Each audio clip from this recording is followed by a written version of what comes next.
Merci. On a en fait plusieurs questions qui sont revenues. Alors, j'ai vu qu'il y avait quelques personnes qui avaient des difficultés. Alors, j'espère que ça va mieux sur la partie lecture. Alors, en fait, la question, et ça, je vais peut-être poser la question à Eric Connected. Euh, Avant de poser une question qui va être que je vais vous reposer après, quel est l'intérêt pour vous d'avoir mis en place, alors vous êtes en train de le faire, hein, c'est une action vous n'avez pas attendu la réforme, mais vous êtes en train de le déployer. Qu'est-ce qui vous a donné envie et quel est l'intérêt pour vous? Quelle valeur vous voulez proposer aux entreprises et aux jeunes avec cette individualisation par rapport à ce que l'entreprise a besoin à court terme? C'est-à-dire, ben, grosso modo, demain, prochaine alternance, j'anticipe un besoin de l'entreprise. Pourquoi l'avoir mis en place? Qu'est-ce que vous voulez apporter à vos jeunes et à vos entreprises? On sait très bien que l'alternance, c'est pas vécu linéairement par les jeunes, hein. L'alternance, c'est compliqué. Et on a un objectif de professionnalisation de nos apprenants, de nos apprentis. Et cet objectif, pour l'atteindre, il a été important de les placer en situation de confort par rapport aux missions qui leur sont confiées en entreprise. Dans un premier temps, bien sûr, il faut étudier la fiche de poste et savoir si elle est en relation directe avec le programme de formation.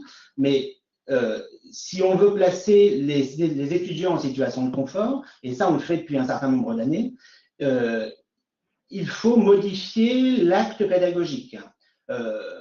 Auparavant, effectivement, on avait des formateurs qui venaient dispenser leur savoir, il y avait beaucoup de descendants, et ce qu'il faut absolument arriver à faire, c'est faire de l'espace pédagogique en présentiel un espace où on va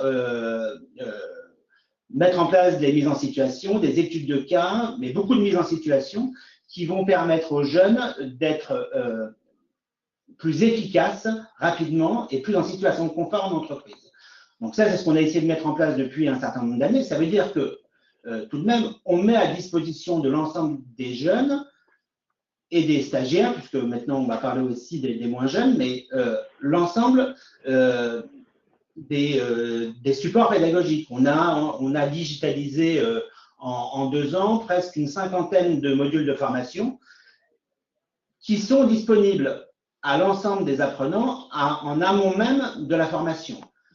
Quand ils viennent en cours, on passe plus de temps à les mettre en situation parce qu'il y a là un vrai transfert de compétences que de faire du descendant.